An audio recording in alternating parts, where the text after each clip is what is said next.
you kick us off, but welcome. Good evening, everybody. My name is Matilda Obaseki. I'm an outreach counselor at Cal Poly Pomona, which is down the street from your schools and your students in our local area. And I'm going to go ahead and share our presentation. Let's see. Hold on a second. I need to share my screen. I should have done that. Okay. Can I get a thumbs up? Can you see my screen? Perfect. Okay, I'll go ahead and get started. Okay, a little bit about Cal Poly Pomona. And we are at Cal State. We are considered a mid-sized campus, but we are really growing. We are close to about 30,000 students at this point. We do have average class size of about 32 students, so we are very small in terms of our class size. We are a polytechnic university, meaning that everything they do is learn by doing and hands-on approach. So there are lots of opportunities for students to do internships as well as projects. In terms of athletics, we are Division II, and we have these programs. And for those students that are interested in being part of a team, please, go ahead and take a picture for that in terms of the athletics. You connect with the coach and they will tell you in terms of how to be able to be part of a team. We have a lot of student life. We have over 300 clubs and organizations every year. I always tell students, it doesn't matter where you go, just make sure that you do get involved. We do have Greek life, we have community centers, cultural centers, and identity centers. And we always invite students to go ahead and be part of the campus community. And the nice thing is on Tuesdays and Thursdays, we have what's called the U hour, meaning that there are no classes scheduled. So when you go to on the quad or walking around campus, you'll see, little canopies and tents, because that's when students and organizations, come out and participate. We have a lot of special programs, and I will share just a few. We do have a Kellogg Honors program. It's based on GPA, and students get priority registration for that. For those students going into engineering, there's maximizing engineering potential to make sure that you actually do well in engineering and graduate. We do have the California Promise and the Education Opportunity Program and the Renaissance Scholars Program. And those programs, you have to submit an application when you do the application, and I'll explain that in a little bit. And for Renaissance Scholars, those are former foster youth, and they are guaranteed housing on campus all year round. And speaking of housing, we do have housing that's brand new. It opened last year. Actually, students moved in the January 15th, and then we all know what happened. They had to move out by mid-March. So the dorms are really new. And students in your local area, because you are in the local area, you are not required to live on campus. We have lots and lots of student offices that help and resources. So you can take a page. It starts from admissions, campus tours, if you're interested to do a tour, undocumented student center. So we have a lot of resources to make students succeed, to help students with success. And in terms of the requirements, you've heard this a lot, the A through G requirements, that still holds. However, the SAT and SATs are not required for this coming year. And for the A through G requirements, you have to have a C or better. And there are exceptions to a rule. Because of COVID, students had an option to get a pass or credit in classes that were taken last year and even this year. And in terms of applying, we are going to be taking applications between October 1st and November 30th on Cal State Apply. There is a $70 application fee, and there is a fee waiver that's based on the income from your tax returns. And this is how much it costs per year. We are, as a Cal State, we are a little bit on the lower side in terms of cost. So for tuition and fees, it's about $7,500 per year. So it will be half of that per semester. And then of course, the living expenses are going to depend on whether you live on campus, off campus, or you live with family. And then that includes our books and transportation as well. And then in terms of how to do that, I always tell students, please apply. For FAFSA, it opens on October 1st.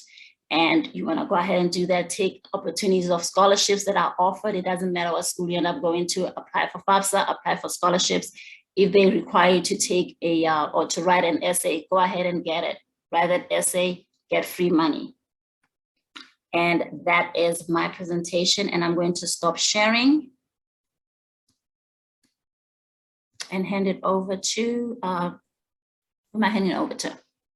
That's me, Drexel University. Perfect. Go ahead, Christine. Hi, everyone. I am Christine DeLong. I am an assistant director here at Drexel. Drexel is located in Philadelphia, Pennsylvania, and we are known for being a comprehensive research university with an R1 research designation, which is the top research designation that a university can be given. We are also very well known for experiential learning, specifically within our co-op program. If you haven't heard about co-op quite yet, you can think of it kind of like an internship on steroids. So to give you some background on Drexel, we have about 14,500 total undergraduate students at the university. That is a pretty big number for some people, but we like to consider ourselves more of a mid-sized university, and that is because only about 2/3 of our students are on campus at a time, because the other third are doing co-op. So that is a full-time work experience opportunity that we'll talk about in just a few minutes. At Drexel, even though we do have a pretty large number of students, we're still able to keep our student to faculty ratio at about 10:1, and our median class size is about 19 students. So you'll still get that opportunity to get to know your peers as well as your professors. At Drexel, we also have over 80 undergraduate majors. We are very well known for our STEM majors within engineering, College of Computing and Informatics, but we're also well known for business, Westphal College of Media Arts and Design, nursing, and all of our programs are direct entry, except for 2 bridge programs, which are going into PT and PA programs. Now, when we are talking about co-op, I think it's one of the biggest things that Drexel is known for. Basically, what co-op is an opportunity for you to work, and it is incorporated into your plan of study. So students can choose to work either 6 to 18 months, and these are typically full-time experiences and entry-level positions. So you're not just getting your boss coffee or copying papers, you are really working within the industry. Typically for paid positions, the average salary is about $18,000 for 1 6-month co-op. That is your money to do what you want with, whether you put it towards tuition or you go on a shopping spree. So our students are doing things all around the world for their co-op. We have international co-ops, domestic co-ops, and we have a lot of resources to help you get those jobs. We have our Steinberg Career Development Center, where you will get a co-op advisor. They'll teach you the ins and outs of how to write a resume, a cover letter, everything you will need to know to succeed within the workplace. And we partner with about 1,500 different companies that our students work for every 6 months. Now, in terms of the fun stuff, student life, at Drexel, we have over 350 different clubs, student organizations, intramural sports. These range anywhere from our Chocolate Lovers Club all the way up to our Dragon Jedi Club. We are also Division I in our athletics. We have 9 men's, 9 women's teams. One unique fact about Drexel is that we actually do not have a football team. Basketball is our main sport. But if you are interested in comedy club, we do have a comedy club that is ironically called the football team. So that is pretty much the basics of what I wanted to share with you, but definitely reach out to us, follow us on social media. We are pretty active on TikTok as well as Instagram. And then of course, this is my contact information. For all of you, I am your admissions representative for Drexel. So I'm the first person reading your application, and I'm happy to answer any questions that you may have throughout the process.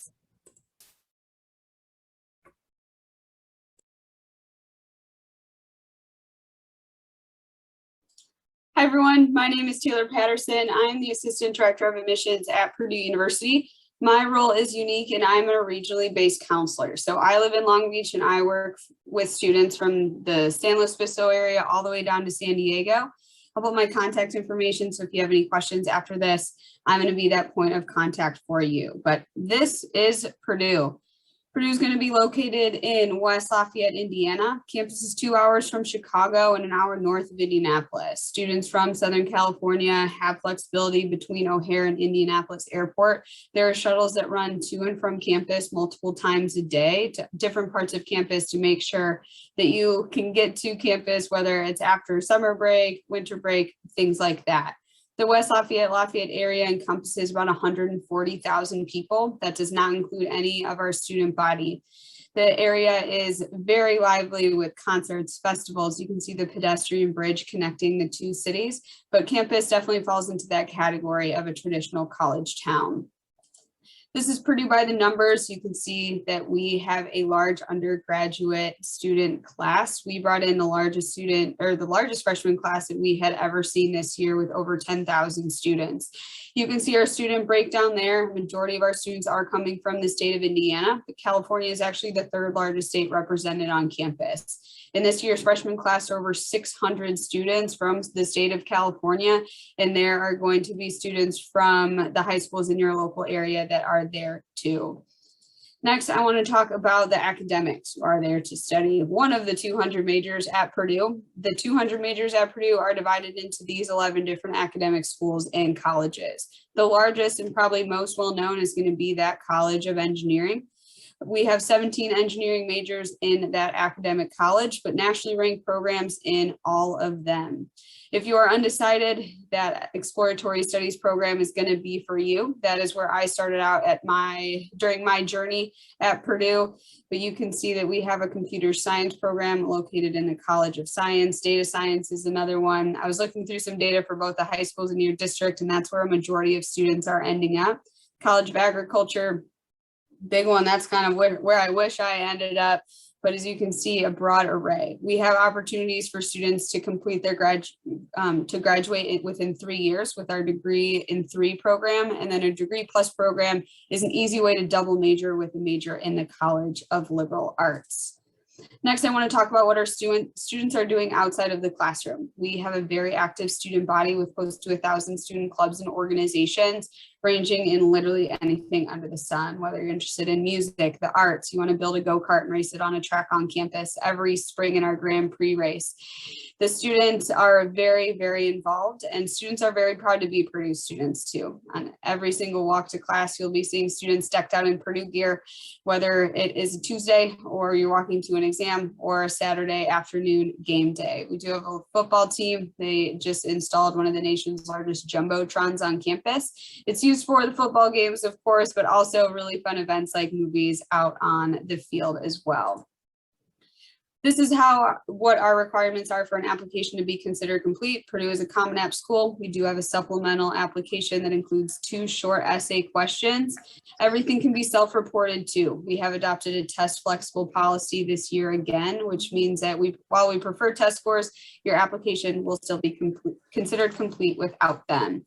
We review applications in a holistic manner, meaning that we are not looking at your GPA. We are looking at the specific courses you've taken, the grades in those courses, the rigor of courses, and academic trends.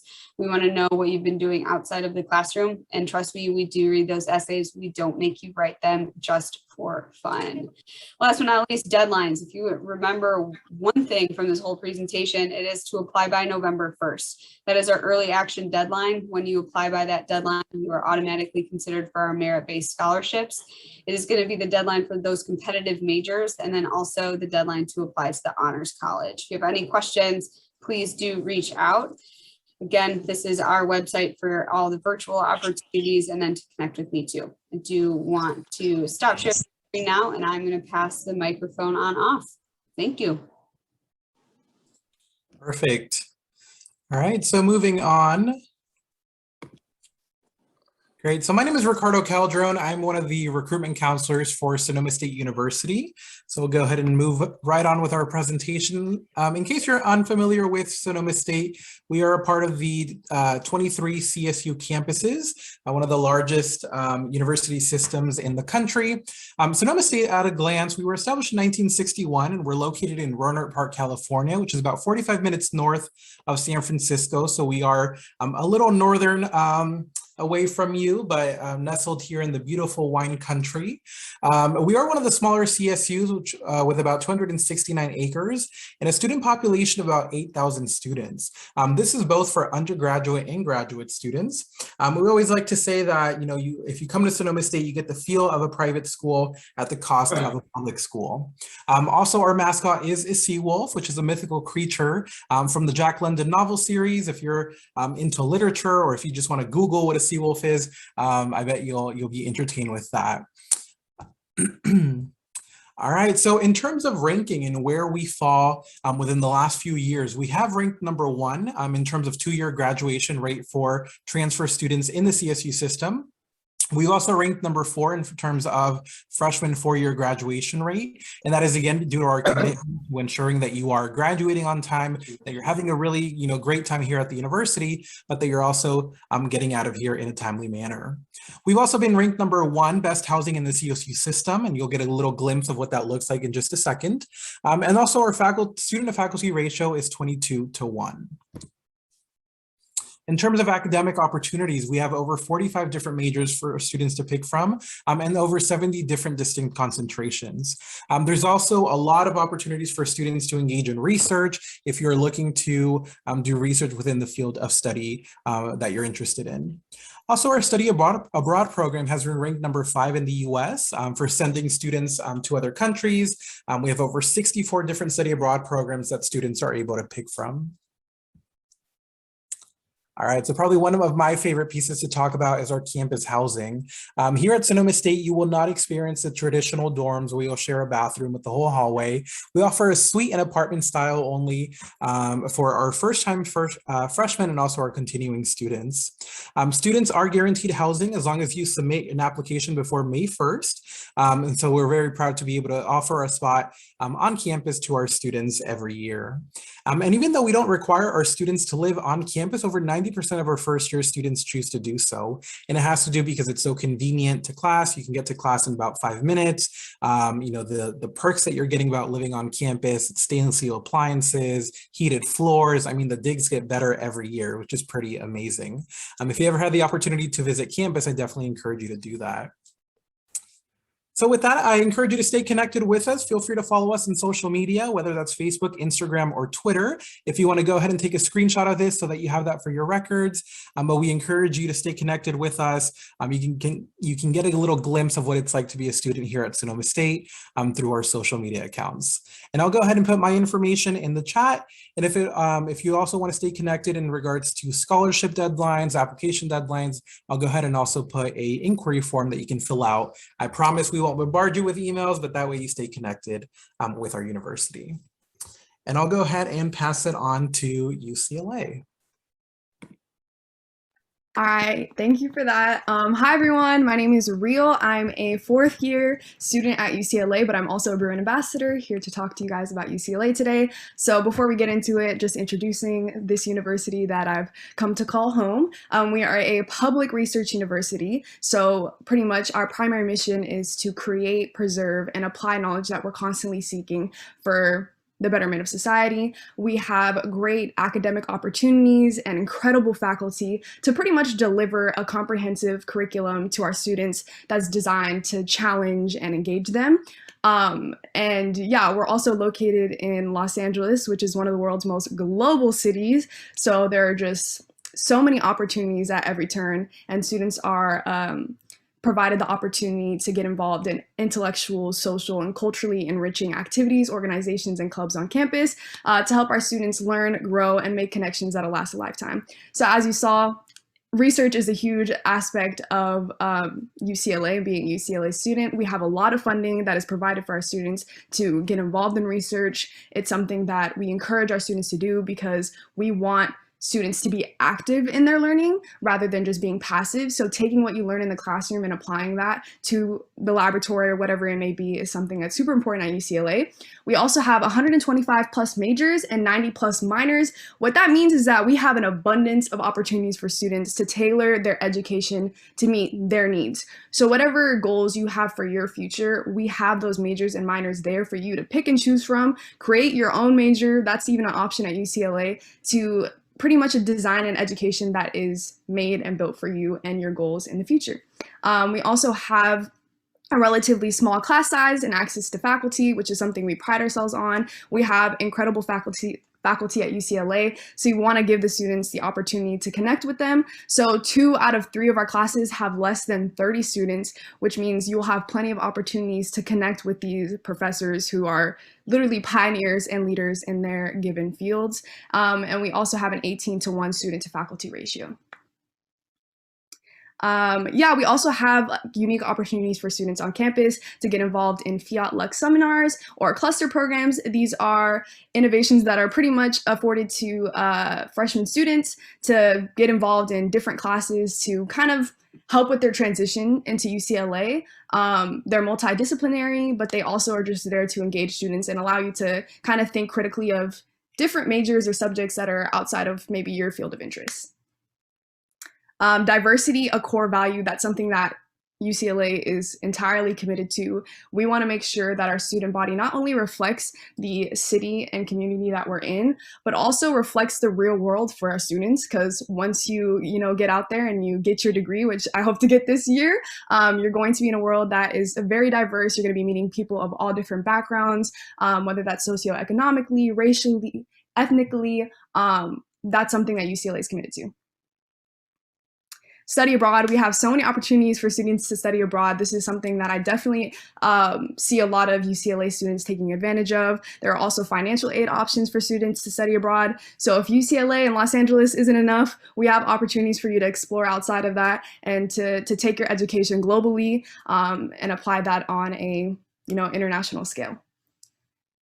Living on campus, 96% of freshmen decide to live on campus. Living on campus is definitely something I would recommend to all students. It's something I did freshman and sophomore year before COVID hit. And it honestly makes your experience at UCLA just so much better because it allows you to connect with your fellow Bruins and allows you to form your own community, which makes UCLA feel like more of a home, which is something I feel like all UCLA students can relate to. So definitely there are so many resources for students who live on campus. We have the residential hall, so there's a bunch of different dorms that students can live on depending on their preferences, their living preferences. But yeah, there are so many things that are made accessible for students who live on campus. And yeah, we have more than 1,000 clubs and student organizations literally there for students to explore their interests, their passions, and to grow and to develop socially and professionally and academically. And yeah, Bruin Athletics, we are a huge athletic, like sports school. We care a lot about sports. It allows us to develop kind of like a sense of community. So yeah, Bruin Athletics, first to 100 NCAA championships. So I'll let that, kind of do what I do the talking for UCLA. Yeah, like I said, located in Westwood, Los Angeles, so many opportunities. We have so many opportunities for financial aid. So if you're worried about the cost of affording college, we have so many opportunities to just help fund your experience at UCLA, because UCLA does care about their students and wants them to be able to, get the education that they deserve. Yeah, applying to UCLA, keep note of this because currently we're in the application cycle. So applications have already opened up in August, but the application must be submitted between November 1st, November 30th. We do not have any early action or early decision programs. So pretty much we are under the UC application. So submitting your UC application between November 1st and November 30th. And yeah, that's pretty much it. So that's it for UCLA, and looking forward to hopefully, everyone applying. But yeah, just keep in mind that the application is due November 1st to November 30th. Thank you all.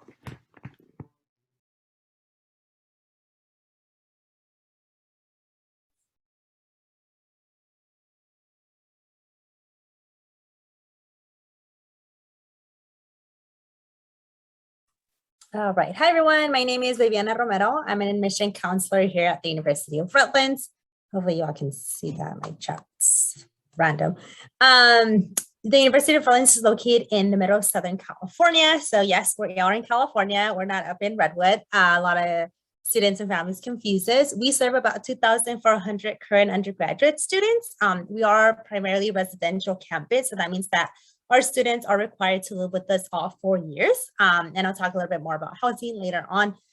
We strive to be an inclusive, socially conscious community. So we honor, all of the points of views that our students bring, and knowing that they come from different walks of life. About 60% of our students are California residents, and about 35% are out of state, with 5% being international. So our student body is really diverse, and they bring in those experiences when they come to Redlands.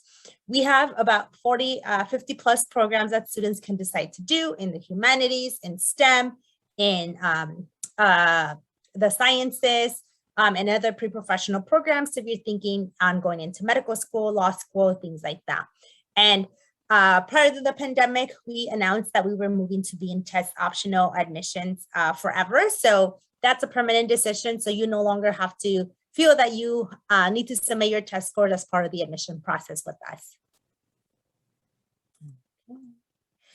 So here in the map, you can see kind of where we're located. Like I mentioned, we're here in the middle of Southern California. So if you've ever gone up to Big Bear or Joshua Tree, you've definitely passed Redlands. We are about an hour and 10, an hour and 20 from LA, depending on where you're trying to go to.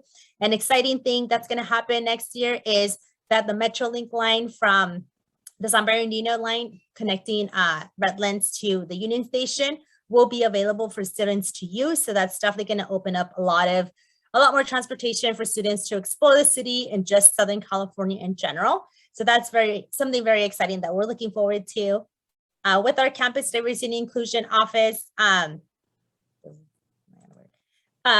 these are the various centers that we have for students to identify, with these centers, or find community amongst themselves as well. So they do a lot of programming in regards to, social justice, diversity and inclusion, supporting different communities. And specifically our first generation students program, they do a summer bridge program, which is a summer transitional program where you get to come to campus before orientation starts, and you get to connect with faculty. There's different workshops on resources. It's a really great opportunity to also just meet other first year students that are going to be attending Redlands. So what else can you do besides, picking your major and living on campus? So studying abroad is a great experience, for students to get that opportunity to be in a different country. As a student, we've sent students over 100 different locations. We have our own study abroad program here at Redlands called the Salzburg program, where about 25 students get to go to Salzburg, Austria every semester. So we're excited to bring that up again this upcoming spring. Students can also participate in various internships, some locally here in Southern California, some out of state, potentially depending on, the type of work experience that you would like. Students also do community service. They join, one of our clubs or organizations that we have on campus, or potentially do research with the faculty as well. This is our first year admissions process. So we are on the Common App. There is a $50 application fee, but don't worry, we provide a few waivers. So if you do need one, let us know. We'll be looking at your extracurricular activities, your essay, your high school transcript, letter recommendation. We have 2 deadlines, typically one right now in the fall. November 15th is our early action, early decision, and January 15th is our regular decision. There's a little bit more about our scholarships. So Merit is the largest scholarship that we offer to students. You do not need to submit a separate application. Just with your completed application, you'll be notified how much scholarship money you're going to be receiving. Right now, the Merit Scholarship is at $32,000. That can help cover your tuition costs. Then we have our talent awards for students that have a talent in art, creative writing, and theater. You can receive up to $3,500. And then for our music scholarship, it's up to $10,000. Our Hunsaker scholarship price is based on leadership, and it's by recommendation only, so students cannot apply. You're recommended by me, your admission counselor, or a high school counselor as well. And our Seminole Excellence in Leadership Scholarship is for our Native students as well, based on leadership and any involvement that they've had in high school. So 90% of the students that apply at Redlands do receive some type of financial aid. So I always encourage students, if we have that major, that experience that you're trying to do in college, you like the location, you want to stay close to home, apply, just because you never know how much financial aid you're going to qualify for. This is our tuition promise, which has 2 other programs that guarantee students and families that they will pay either if you have a 3.5 GPA, no more than $22,000 in tuition, or if you're a Cal Grant A recipient and also have a 3.5 GPA or higher, you will not pay tuition at all. The University of Welland will pay for that tuition with scholarships and grants, and so the rest of your aid will go to your housing and other student fees. That is all that I have. This is my contact information. I recruit in LA, Long Beach, and other parts in California. So if you do have any questions, feel free to email me. Thank you.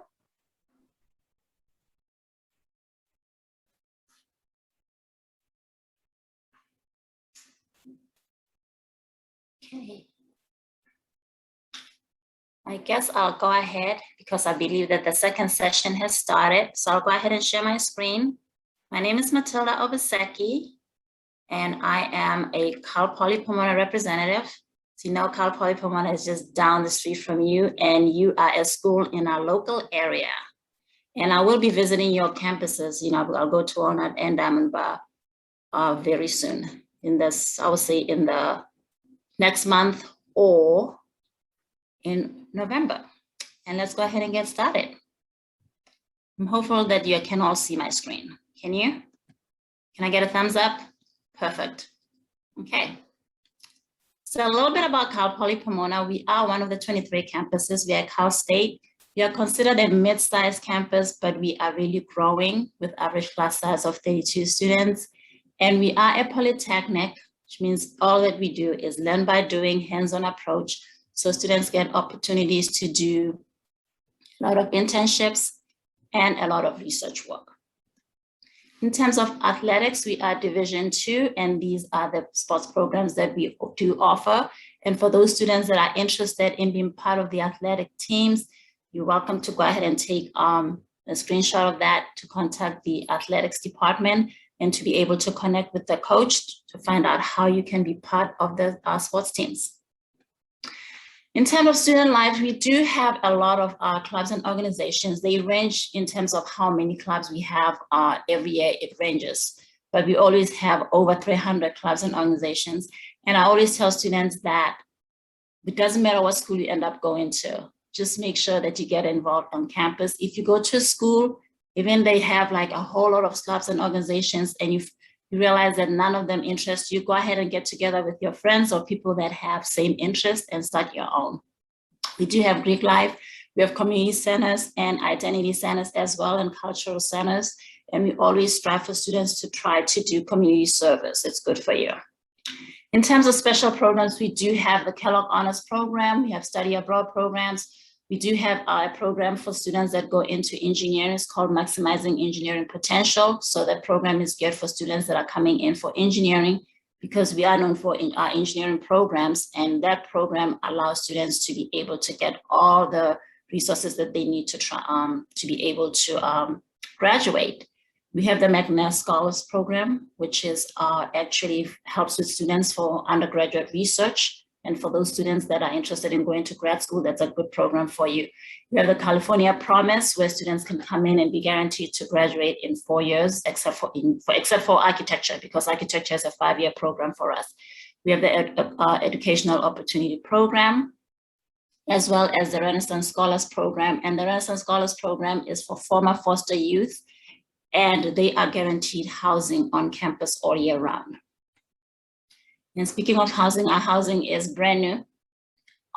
It opened, students actually moved in January 15th of last year, and then we all know what happened. They had to move out by the 13th of March. So it is new. And for those students that are interested in living on campus, you can contact housing.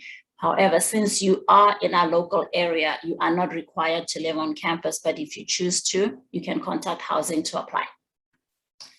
These are support services and resources we have on campus, or this is a sample of what we have on campus. It ranges from admissions for students that want to take campus tours. We do have tours on every single day, a live tour or in-person tour rather at 9 a.m. And then we have a virtual one at 2 p.m.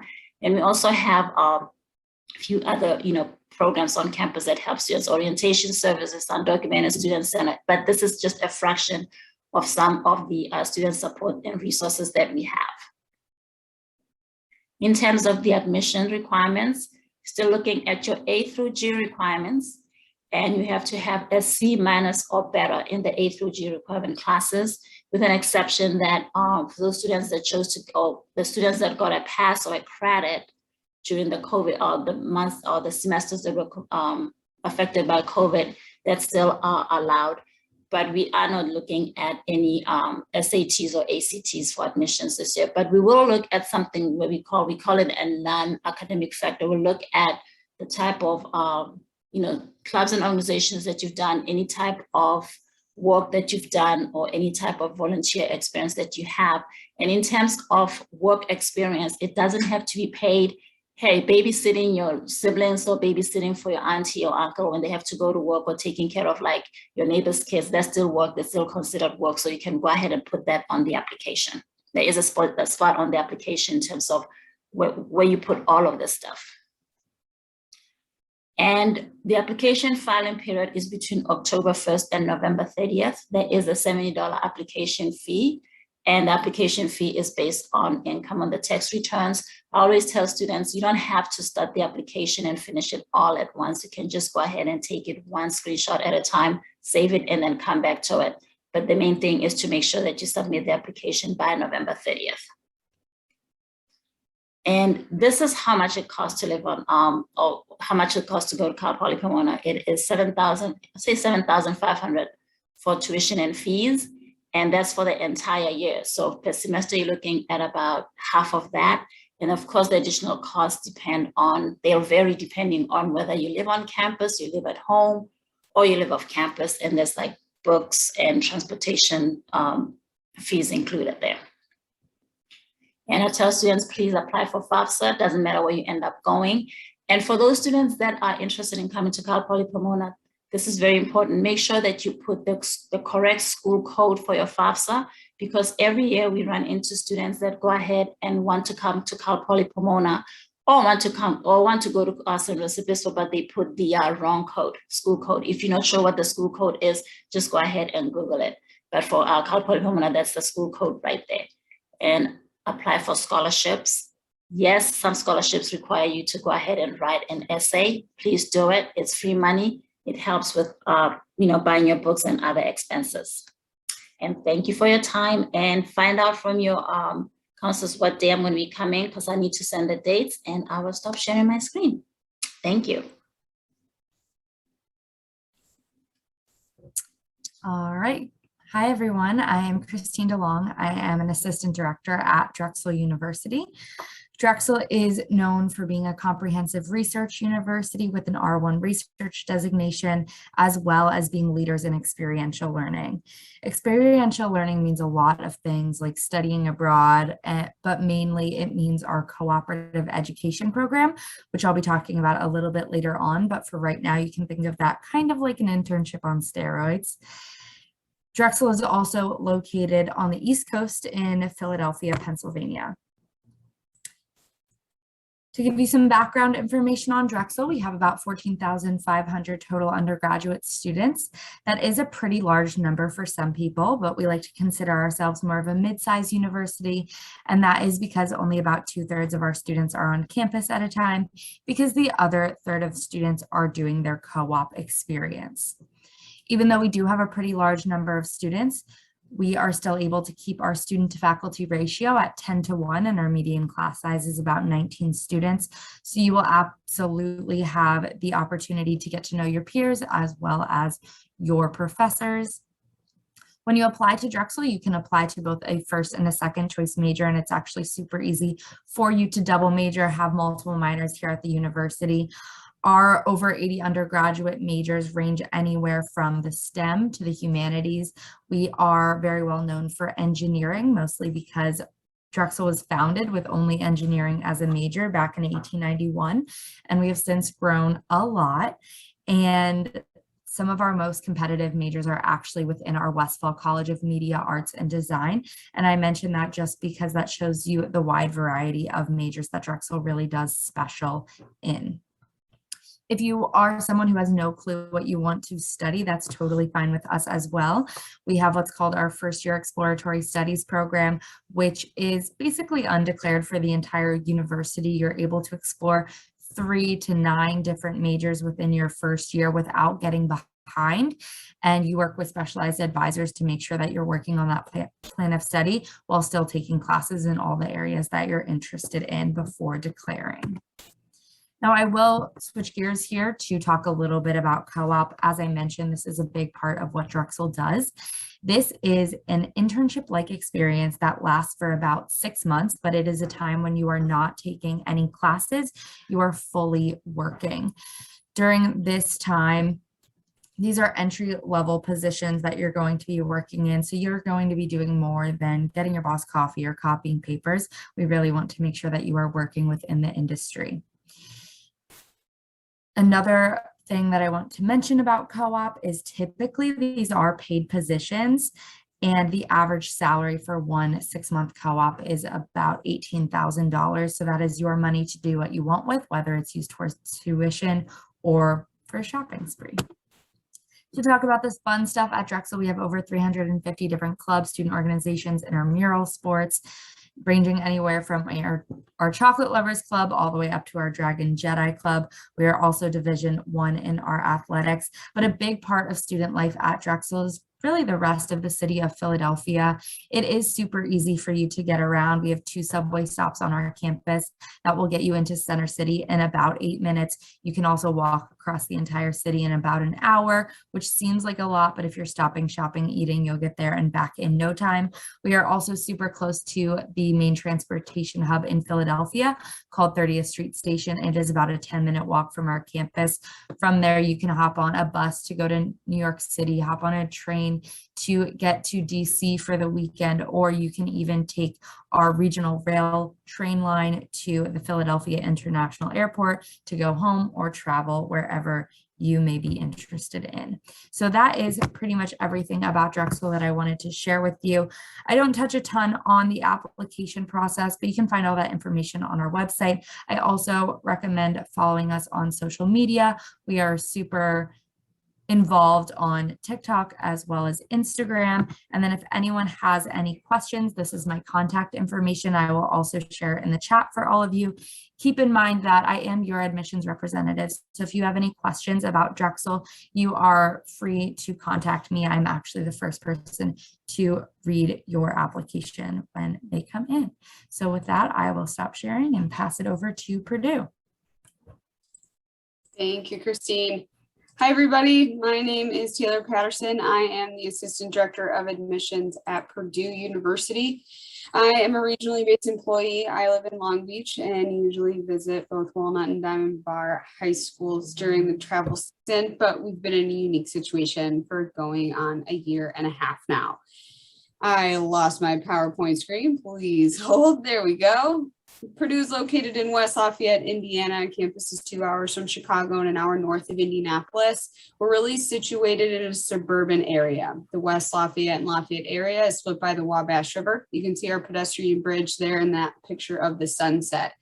It's about 140,000 people, and that does not include any of our student body, but the area has Broadway shows, concerts, festivals, farmers markets. There's a Target located a block away from our Memorial Union that has become very, very popular with our students. When you fly to either O'Hare or Indianapolis, that shuttle can take you to and from campus. This next slide goes over our numbers. That 34,920 is a very large undergraduate student population. We brought in our largest freshman class that we have ever seen at over 10,000 students. We have prepared for that increase in students by hiring over 40 full-time faculty members and getting some more housing for students on campus. You can see our student breakdown. A majority of our students are coming from the state of Indiana. We have all 50 states represented, over 100 countries represented in our student population. There are over 600 students from the state of California just in the freshman class, and there are 9 students total from Diamond Bar and Walnut. So definitely reach out to those students that are on campus. There have been students in years past as well. Students at Purdue are studying over 200 majors. They are divided into these 11 different academic schools and colleges. None of the programs at Purdue are impacted. We've actually designed a program to help students double major with a major in the College of Liberal Arts. That program is called Degree Plus. We also have a Degree in 3 program that started in our College of Liberal Arts, where the curriculum is defined and being completed in 3 years. That program has been so popular that it has grown into more programs than just the College of Liberal Arts. At Purdue, you can double major, triple major. We have over 60 minors, certificate programs, and concentrations. The world really is your oyster. Your academic advisor that you have to meet with each and every semester before you register for classes will help you keep on a path towards graduation, and also make sure that you're meeting all of your academic goals.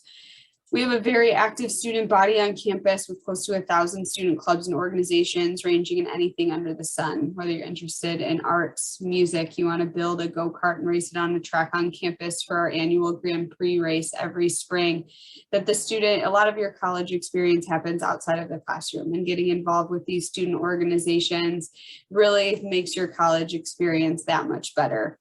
Purdue also is part of the Big Ten Conference. With that, a lot of energy surrounding those athletic events. Whether you are a fan of football or not, going to see the new Jumbotron, that's going to be one of the largest in college football, whether it's to watch a football game or it's to watch a movie on our football field. Our students are definitely taking advantage of the opportunities kind of surrounding through those athletics. I'm going to transition now to focus on the seniors as you're going through that application process right now.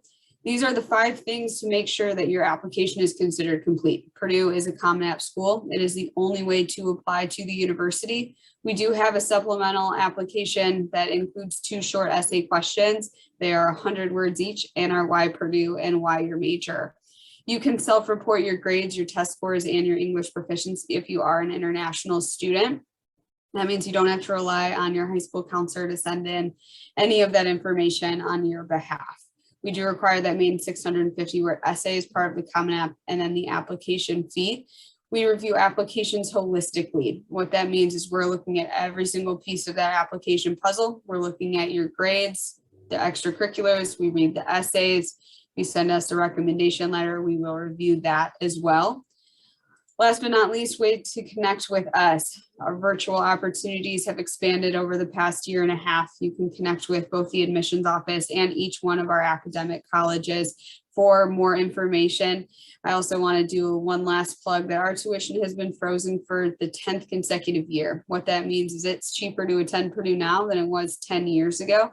More information, again, is going to be on our website. I'm going to pass the microphone on off to Ricardo. Thanks for joining in. Perfect, thank you.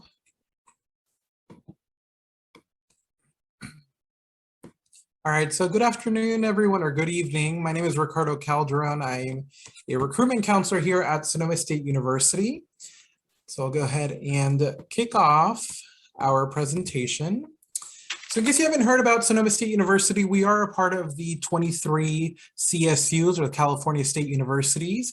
We're one of the largest university systems in the country. A little bit more about Sonoma State. We were established in 1961, and we're located about 45 minutes north of San Francisco, located in a small town called Rohnert Park. We are in Sonoma County, which is known to the world as the wine country. And so if you ever have an opportunity to visit our beautiful campus, we highly encourage it. We are one of the smaller CSUs with about 269 acres, and our student population is about 8,000 students. So this means that you are getting a very close relationship with faculty members, with your peers, but you're also getting, we like to say that you're getting the feel of a private school at the cost of a public school. Here at Sonoma State, our mascot is the sea wolf, and so we're very proud of our mythical creature. It's actually from the Jack London novel series. If you're familiar with Jack London and his series, they refer to the sea wolf a lot. So I like to say that it's a mixture of maybe like a sea creature and a wolf as well. So moving into Sonoma State by the numbers, in terms of our rankings for the last few years, we have come in at number 1 in terms of 2-year graduation rate for transfer students in the CSU system. Number 4 for graduation rates for freshman 4-year graduation rate. Also number 1 in terms of best housing in the CSU system, according to niche.com. And then when it comes to student to faculty ratio, this is 23:1. So that means that you're getting that tight-knit community, as I mentioned before, close relationship with faculty members. In addition, for any of you athletic fanatics, we are part of the NCAA Division II Athletics, and we have over 200 student organizations to choose from, whether it has something to do with academics, a faith-based program, or a social club as well. Diving into some academic opportunities for our students are able to choose from over 45 different majors in over 70 distinct concentrations. One of our very popular ones is our business administration program. And I like to always highlight this because it is we are one of the few institutions in the country that offer a wine business program. We're obviously here in the beautiful wine country, so it makes sense that we offer that as a concentration. For any students who are interested in studying abroad or studying away, if you want to go to a different country or even to a different state, our program has been ranked number 5 in the US for study abroad programs. So we try to give you some amazing opportunities, not only within the classroom, but also in the community and in the world as well. So one of my favorite pieces to talk about is our campus housing. As I mentioned, we have been ranked number 1 in the CSU for best housing in the CSU system. So here at Sonoma State, you'll get a mixture of a suite and apartment style. So there's no traditional dorms where you share a bathroom with the whole hallway. It's only suite and apartment style. So some of the perks that come with that are stainless steel appliances. We have heated floors for those cold evenings. There's a lot of beautiful perks here when you're living on campus.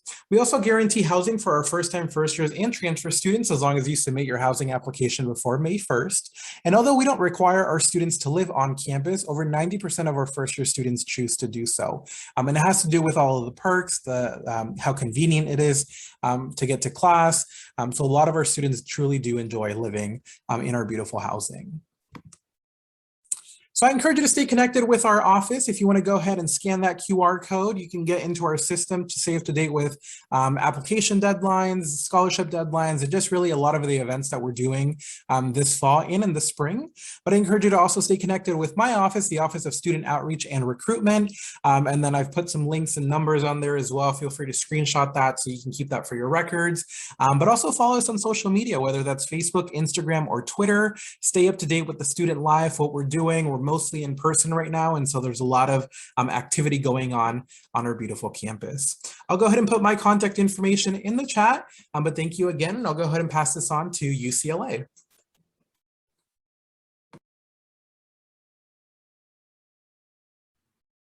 Yay, thank you so much. So as we're pulling up the slides, I just wanted to introduce myself very quickly.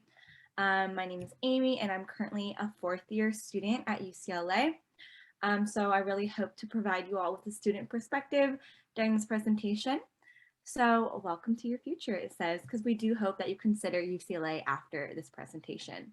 At UCLA, it's one university, but it houses 8 different colleges, ranging from arts and architecture to nursing to theater, film, and television, and to our largest college, the College of Letters and Sciences.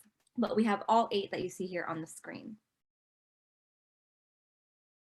Also at UCLA, all students have options to choose from over 125 different majors. So, you know, all the school subjects that you learn right now in high school, probably, they are expanded like so much at UCLA and in college in general. Examples of some interesting majors can be like marine biology, disability studies, gerontology, which is the study of aging. So there's and a lot of different ethnic studies as well, which is super awesome. And there's a 90+ minors as well. And a minor is just an optional smaller field of study that enhances your bachelor's degree. Also at UCLA, you have the option of living on campus, which 97% of our incoming students choose to do. That means there's around 11,000 students living in our dorm area, which we call the Hill. The reason we call it the Hill is because it's located at the top of this very steep hill that you have to walk up after you finish your classes. So at UCLA, we like saying that our calves are very strong. Also in the dorms, you have options on multiple types of dorm situations. So you have dorm buildings that look like hotels. You have dorm buildings that look like little like apartment buildings. And we honestly just opened up a whole new dorm area as well. It's called the Olympic Hall, and we are very proud of it. So we are trying to ensure housing for students for at least 3 years of their time here at UCLA, and hopefully soon 4 years. Also in the dorms, we have 5 dining halls, all you can eat dining halls, and around 7 takeout eateries. And UCLA has been ranked #1 best college food in America for many years straight. And I miss the dorm food so much. But also at UCLA, diversity is a core value because we want to make sure that our student body reflects the demographics of the community around us, and ensuring that our diverse student bodies also has access to support and resources in order to feel like they belong on campus. That is really, really important. And you can also learn more about other people's cultures too. As much as I've learned in the classroom, I've learned even more from my fellow peers, from their communities and cultures. So it's very important at UCLA. Study abroad is a great thing. Every student that I've talked to that has done study abroad at UCLA has absolutely loved it. And we have more than 140 programs in 42 countries. A worry that a lot of students have though about study abroad is financing it. However, whatever financial aid you get for UCLA, it can be transferred over to your study abroad program. So don't worry about that. Also at UCLA, a great way to meet friends and make connections is joining a club. There are more than 1,000 clubs and student organizations on campus, ranging from community service clubs to cultural affairs clubs, student government, and even just random quirky ones. You can even make your own club if you want. That's really awesome. And Bruin Athletics, we are the first to 100 NCAA championships, but I like to say that we are only getting better. I'm very excited for this year as our men's basketball team and our football team are projected to be ranked. So it's very exciting. And all our Olympic sports too, like volleyball, golf, water polo, things like that, they have been stellar during my time here at UCLA. And it's really fun watching all of it. We're located in Westwood. That's our little like college town around UCLA. And there's lots of access to grocery stores, restaurants, and even a farmer's market and movie theaters. So now that we've covered a lot of information about UCLA, now I'm going to be talking about how to prepare for UCLA.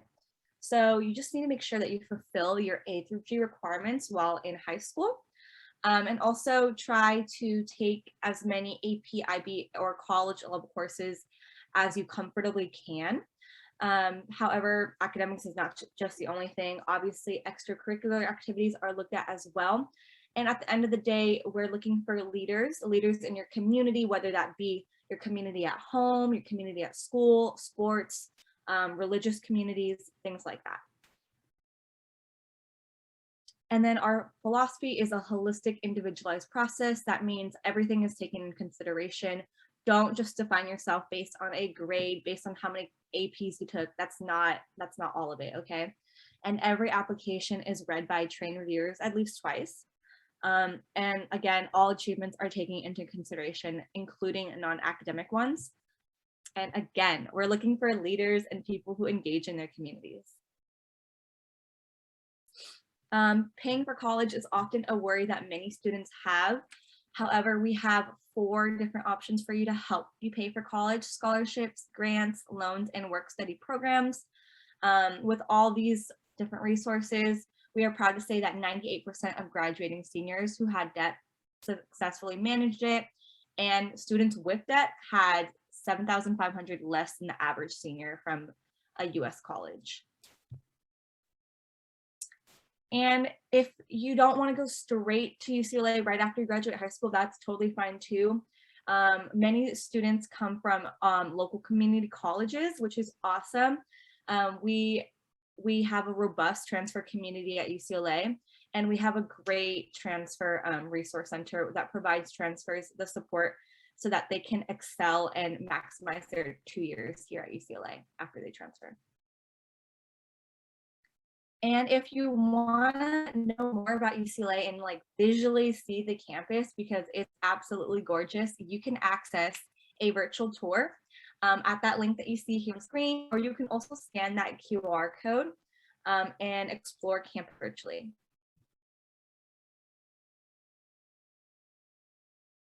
Thank you all so much for listening. We're going to drop our contact information and we'd love to get in touch soon to talk to you more about UCLA. Thank you. And passing it on to the next presenter.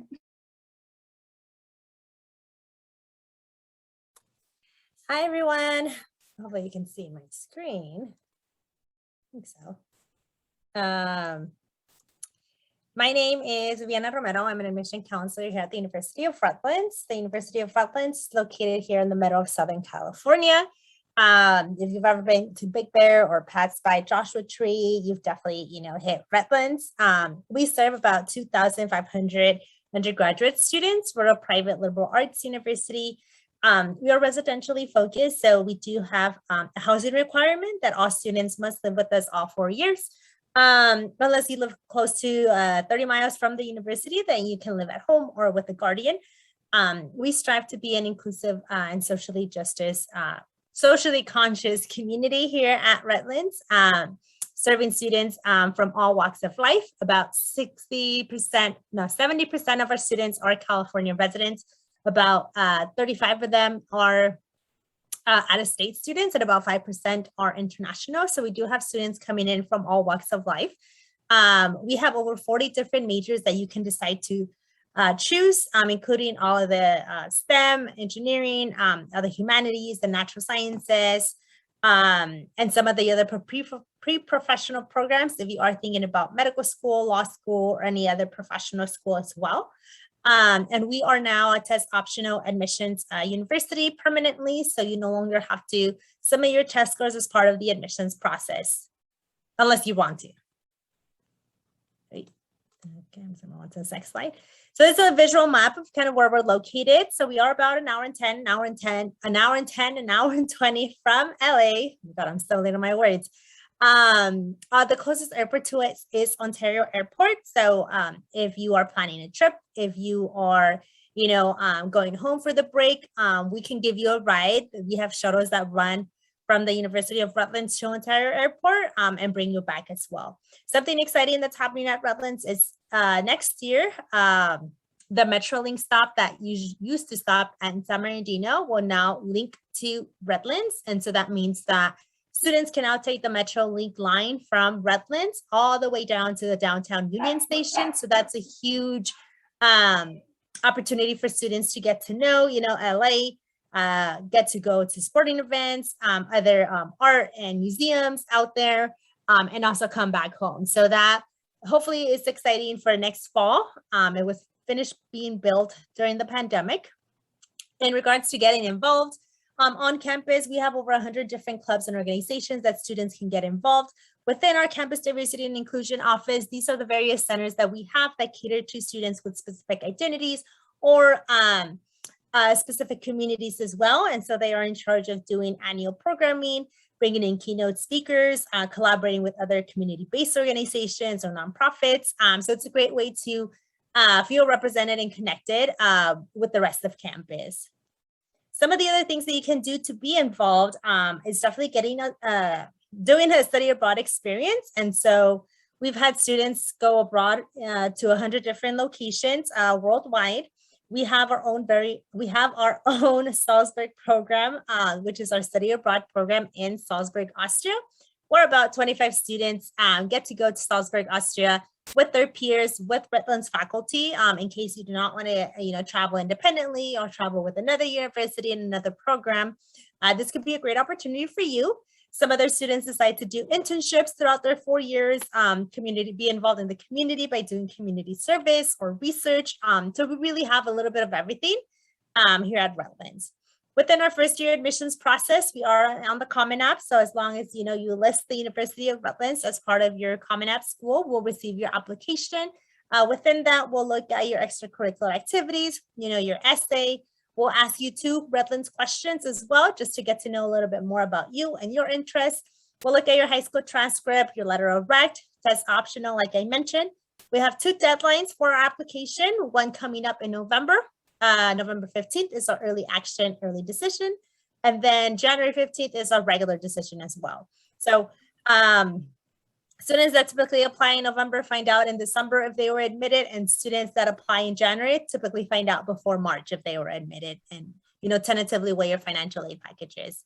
These are the different scholarships that we give at the University of Rutland. Some are institutional.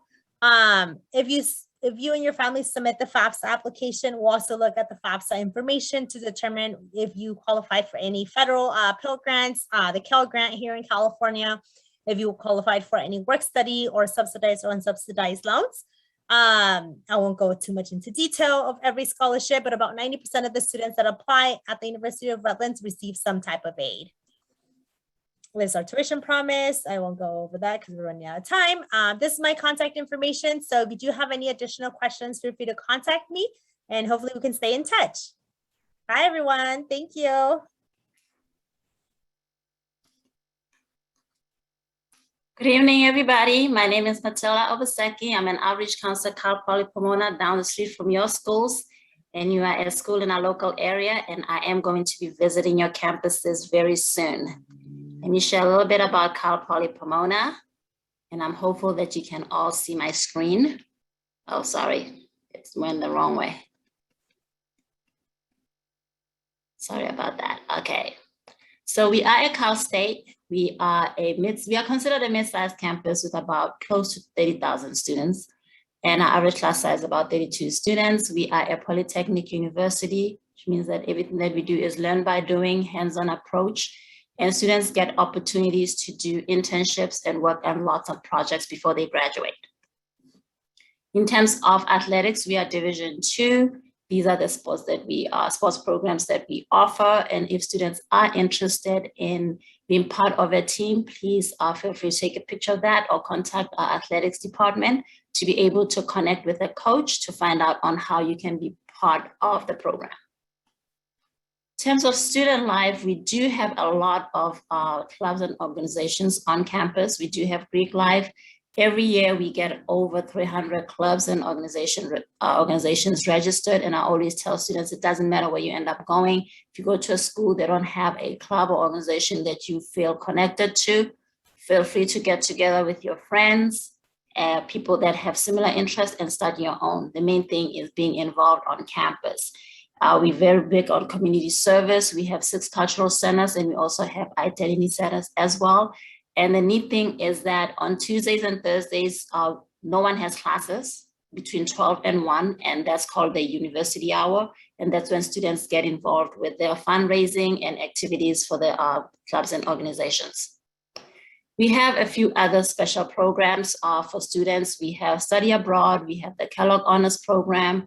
We do have the McNair Scholars, which gives students an opportunity to do research. And we also have the California Promise program, which allows students or gives the students an opportunity to be able to graduate within 4 years, except for the architecture program, because it is a 5-year program. We have education opportunity program, bring students during the summer to get them acclimated to the campus. And we also have the Renaissance Scholar program, which is for former foster youth. And students in the Renaissance Scholars are guaranteed housing all year round. Speaking of housing, our housing is brand new. We do have new residential halls. They actually opened, students moved in January 15th of last year, and then they had to move out. The majority of the students had to move out around March. So it is brand new. And then for those students that are interested in living on campus, you are welcome to contact housing. However, since you are students in our local area, you are not required to live on campus, but you can if you want to. This is a list, and it does not include all, but it is a list of our support services and resources from admissions, financial aid. For students that are interested in doing campus tours, we do have a campus tour every day that's in person at 9 a.m. And then at 2 p.m. we have a virtual one. And then sometimes people, you're not too far from Cal Poly Pomona, it's just down the street. So I see people walking around, and some people actually walk their dogs on campus, on weekends. So people just go ahead and do that on their own. But we have a lot of support services and resources for student success. In terms of the requirements, we are going to be looking at your A through G requirements. And with your A through G, you have to have at least a C- or better in those classes. However, there is an exception for students that got a pass or a credit during the months of COVID and actually going into this year. So those students, the pass or credit, those grades do not factor into your GPA. However, we are not looking at SATs or ACTs at this point, but we will look at extracurricular activity or even work experience for students or involvement in the community. So, and for those students, for work, it doesn't have to be paid work. I always tell students, whether you're babysitting, family members, your younger siblings, or babysitting for your aunt and uncle and not getting paid for it, it's still considered work. You need to put that in the application because it gives you more points. And in terms of the applications, all the 23 campuses use the same application. It's called Cal State Apply, and it opens on October 1st and it closes for November 30th for Cal Poly Pomona. And it is a $70, there is a $70 application fee. And however, the fee can be waived based on the tax returns, income on the tax returns. In terms of cost for tuition and fees, about $7,500 per year. So we are on semester. So we have half of that will cover your semester. And then we have additional costs depending on whether you live on campus, you live off campus, and your transportation and personal expenses. So it varies depending on what the situation is. And I always tell students, please make sure you apply for FAFSA. It opens on October 1st. Apply for scholarships.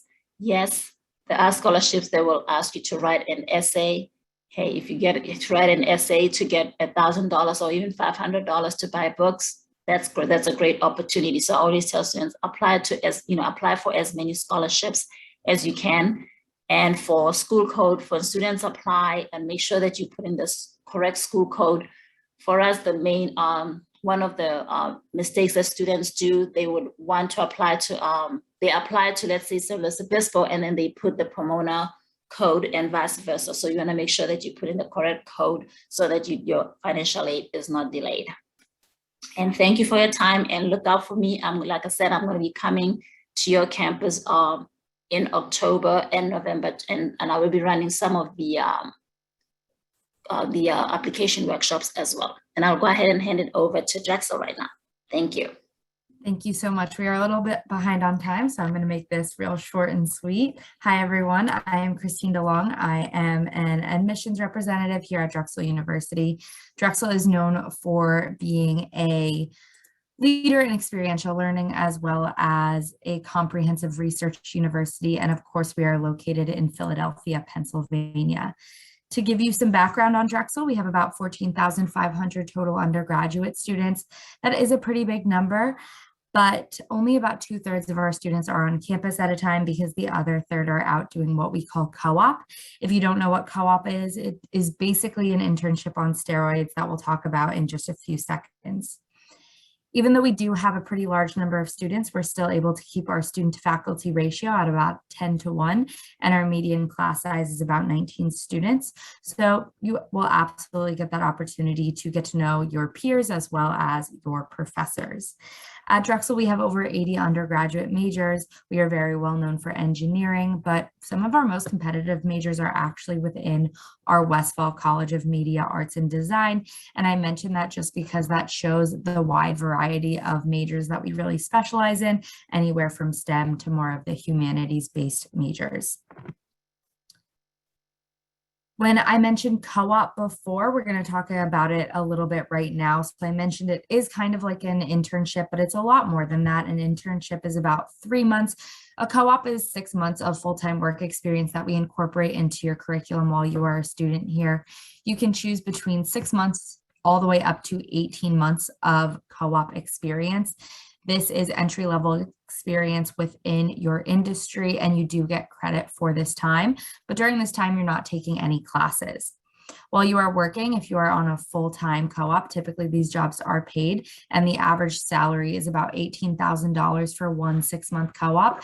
That is your money to do what you want to do with, whether you are going on a shopping spree or putting it towards tuition. That is totally up to you.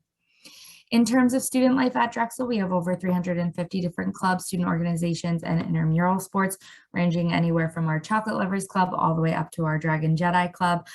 We are also Division I in our athletics. We have 9 men's, 9 women's teams as well. So that pretty much wraps up the basic information about Drexel, but there's so much more to learn. Definitely follow us on our social media platforms, specifically TikTok and Instagram, and check out our website for a whole list of academics as well as application information and instructions. Lastly, I want to share my contact information, which I will now be sharing in the chat box, but with that, I will turn it over to Purdue. Thank you, Christine. I'm gonna get my screen shared and you get a quick Purdue 101. This is Purdue. My name is Taylor. I'm the Assistant Director of Admissions at Purdue. I'm a regionally based employee. I live in Long Beach and regularly work with students from both the high schools in your area. Purdue is located in West Lafayette, Indiana. Campus is 2 hours from Chicago, an hour north of Indianapolis. Students have some flexibility with getting to and from campus, number one with airport, the shuttles, and then also that students will be meeting other students from the Chicagoland and greater Indianapolis area, be making those contacts to hitch a ride to and from campus. The West Lafayette area has a population of about over 100,000 people. The West Lafayette and Lafayette area is split by the Wabash River. You can see the pedestrian bridge in the picture of the sunset. There's a lot going on in the area kind of outside of Purdue, whether there are concerts, festivals, farmers markets. There's a mini Target a block away from our Memorial Union that is growing in popularity. This is Purdue by the numbers. You can see our profile there. We did bring in a freshman class of over 10,000 students. That is the largest that we have ever seen. To plan for that, we hired more faculty and then resolved some housing situations as well. Majority of our students do come from the state of Indiana, but California is the 3rd largest state represented in our student population. In this year's freshman class, there are over 600 students from California and 9 students from your district officially. At Purdue, there are over 200 majors. They are divided into these 11 different academic schools and colleges. The largest is going to be our College of Engineering, with just under 30% of our students in that academic program. All of the programs at Purdue are direct admit, so you're applying directly into that program and choosing 2 majors on that when you do apply on the Common App. We have a very active student body with close to 1,000 student organizations ranging in everything under the sun, whether it's our cultural centers, our intramural sports, our arts, music. You want to build a go-kart and race it on a track during our spring week that we call Grand Prix, a very active student body. Students at Purdue are also very proud. They are usually decked out in Purdue gear, whether it be a Tuesday afternoon or whether it is a Saturday afternoon game day. Speaking of Saturday afternoon game day, Purdue is a member of the Big Ten Conference and a lot of energy surrounding those athletic events. We have one of the nation's largest jumbotrons in our football field, but if football's not for you, we do show movies on the screen on the football field every once in a while too. For the seniors, we review applications holistically, which means we're looking at every single piece of that application puzzle. On the Common App, we will see your grades, your self-reported test scores if you do have them. We also ask you to answer a why Purdue and why your major question alongside that main 650-word essay. There are no minimum GPA or test score requirements for admission. Like I said before, you're applying directly into an academic program. This is how you can connect with both the admissions office, myself, as well as other campus partners. We have regularly scheduled events that allow students to learn more about the university as a whole from an admission standpoint, but also from a curriculum standpoint with each of those academic colleges. I'm going to drop my contact information in the chat and I am going to pass the microphone on off. Thank you.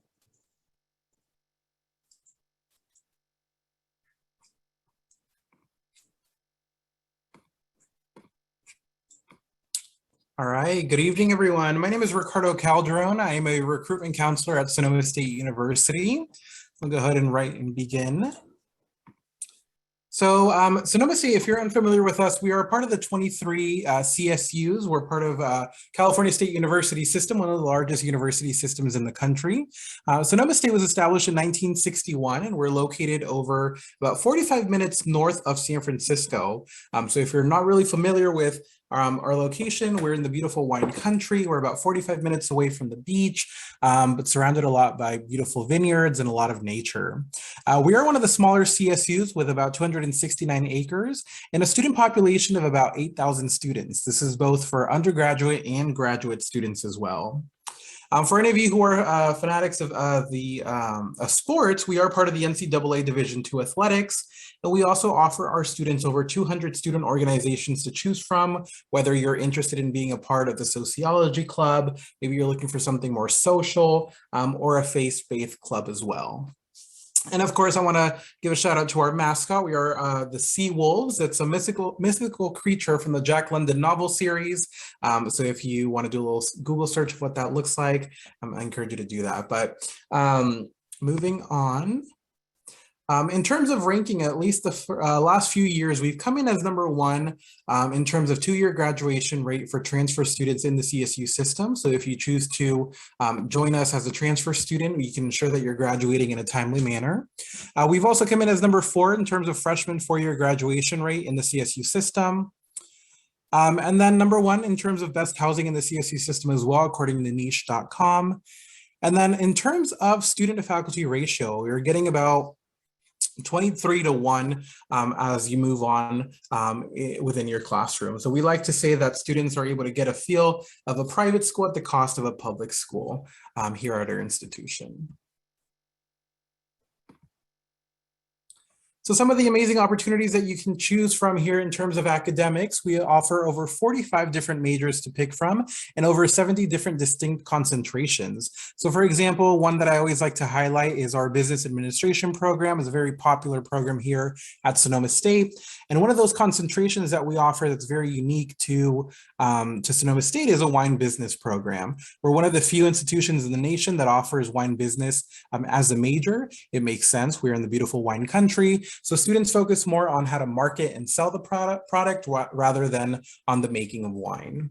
If you're interested in studying abroad, we offer over 64 programs on 6 different continents. And recently our program has been ranked #5 in the US for study abroad in regards to studying abroad programs. So moving on to one of my favorite pieces to talk about is campus housing. We have over 6 different residential villages for our first-year students and transfer students as well. Suite and apartment style, so that means that you're not necessarily experiencing a dorm, as we like to offer our students a little bit of a different setup. For our first-year students as well as transfer students, we do offer guaranteed housing. So as long as you submit your application by May 1st to housing, you're able to get a spot on campus. And even though we don't necessarily require our students to live on campus, over 90% of our first year students choose to do that. And a lot of it has to do with how beautiful, obviously, our housing is, but also the conveniency of being able to, wake up, 5 minutes before class and making it right on time. A lot of the perks that you get while living on campus, you get a parking permit included. There's stainless steel appliances, heated floors. It's absolutely beautiful. So you sometimes forget that you're living on a college campus. So I encourage you to stay connected with my office, the Office of Student Outreach and Recruitment. If you have any pre-admission questions, I'm more than happy to answer them. You can reach us at outreach@sonoma.edu. But if you want to stay connected in terms of application deadlines, we have a lot of scholarships that we'll offer, and so sometimes we'll push those deadlines out.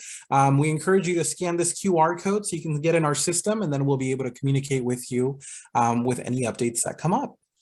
But with that, I'll go ahead and pass it on to UCLA.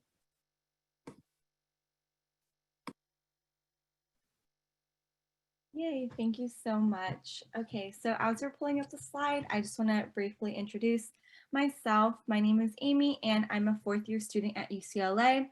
I hope to give you a student perspective with this presentation. So welcome to your future, because we hope you consider UCLA after this presentation. So at UCLA, we have 1 university and 8 colleges. The colleges range from arts and architecture to theater, film, and television to engineering. All 8 that you see on screen are offered at UCLA. Also at UCLA, we offer more than 125 majors and 90 plus minors that really expand upon the subjects that you are probably learning right now in high school. So we have things like marine biology, disability studies, ethnic studies, gerontology, all different kinds of majors to explore. And then at UCLA, 97% of incoming students decide to live on campus. Our dorm area is called The Hill.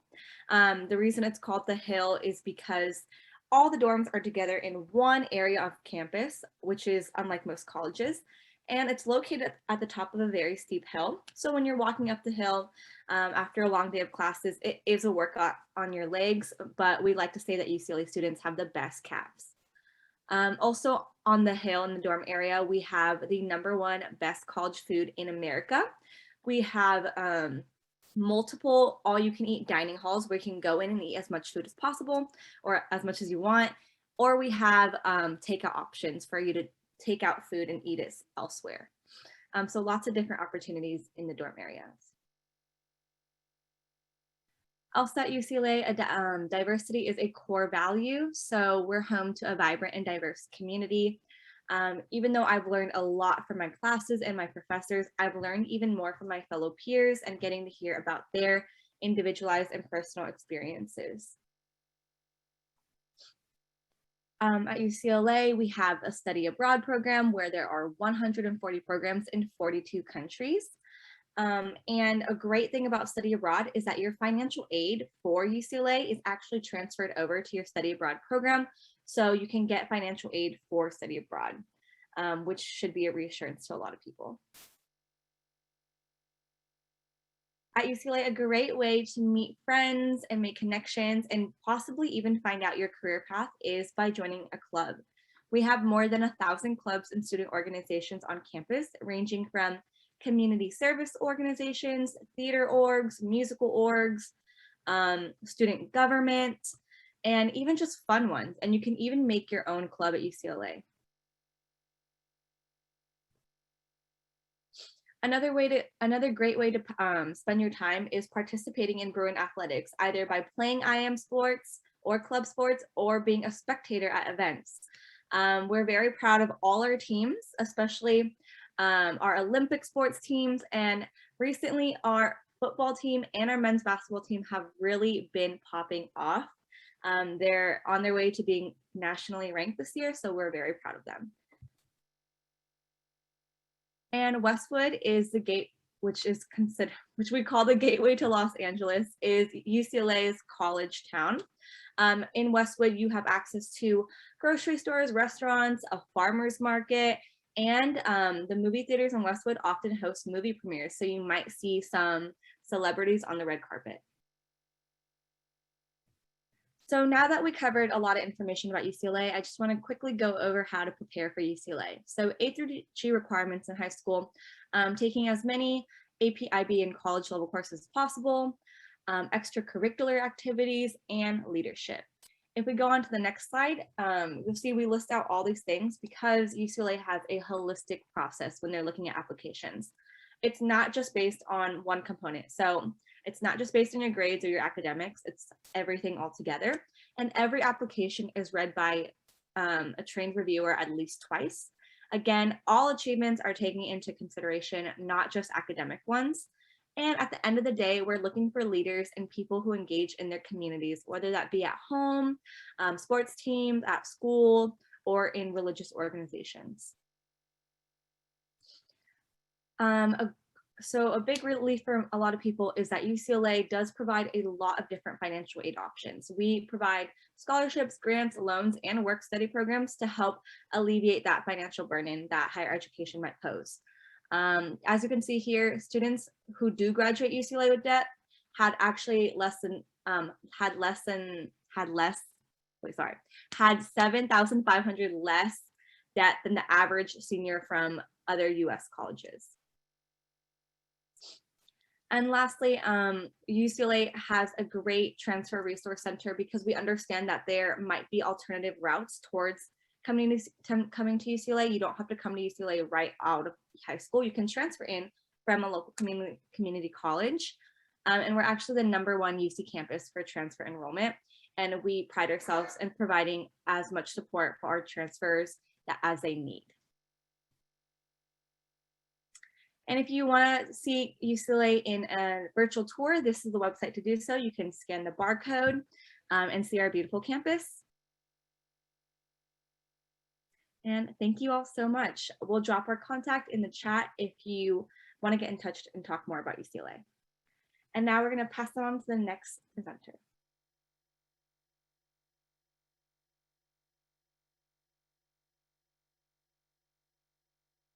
All right.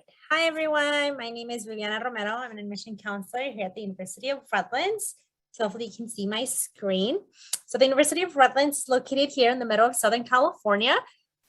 We serve about 2,400 undergraduate students, so fairly small campus. So if you're looking, to be in a small, tight-knit community, Redlands could be a perfect fit for you.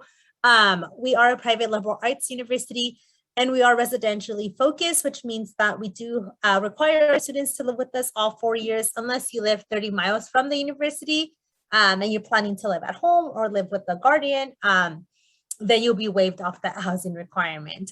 We strive to be an inclusive and socially conscious community here at Redlands. We have over 40 different majors that you can decide to do, covering, the engineering, sciences, humanities, social sciences. We have a little bit of everything for you. We are also test optional permanently, so you no longer have to submit your test score as part of the admissions process. You're going to have that option. If you think, your application is going to be best with your test score, you can go ahead and submit it. If you want us to just focus on your high school transcript, then we'll just focus on your GPA. This is a visual map of where we are located here in Southern California. So we are about an hour and 10, an hour and 20 from LA and the beaches. So depending on where you're trying to go, Ontario Airport is the closest airport to us. So if you are, out of state or planning to go home for a break or take a trip with your friends, the University of Redlands provides shuttles that give you rides to the airport, so you don't have to, get an Uber or find somebody to carpool with. Something exciting that's happening at Redlands is next year, we will have a new Metrolink stop that connects Redlands all the way down to the Union Station in LA. So it'll give more opportunity for students to connect with the city, go to a sporting event, go to a museum, an art show, whatever it may be. That's going to be exciting. The train track was just finished being built over the pandemic. So we're very excited to bring this new, hopefully, transportation to students on campus. Within how to get involved, I'm in the community at Redlands with our Campus Diversity and Inclusion Office. These are the various centers that they have within their department, and they are in charge of doing programming annually. They collaborate with other community-based organizations. It could be nonprofits. It could be with other student organizations as well. A lot of these cater to underrepresented identities and communities. About 60% of our students are California residents. About 35 are out of state, and about 5% are international students. We were just designated a Hispanic Serving Institute as well. So we are really trying to, shift our student demographics and wanting to make sure that we have resources in place for them to support, for us to support them throughout their 4 years. But other ways that you can get involved at Redlands, studying abroad is a great opportunity, for you to explore a different country, while you're a student. We've sent students over 100 different locations all over the world. We have our very own Salzburg program in Salzburg, Austria, where students get to, travel with their peers, travel with faculty, with people that they know. In case you may not want to do an independent trip or stay with a host family, you can have your Bulldog community there with you. Some other students may decide to do internships, local or out of state. You'll work closely with our Career Center to make sure that we get you those internships to get that, job experience that will help you after graduation. Some other students may decide to, be involved with the community and participate in community service or, do research with faculty. So there's plenty, of opportunities for you to experience here at Redlands. This is our admissions process. So for first year, we are a Common App school.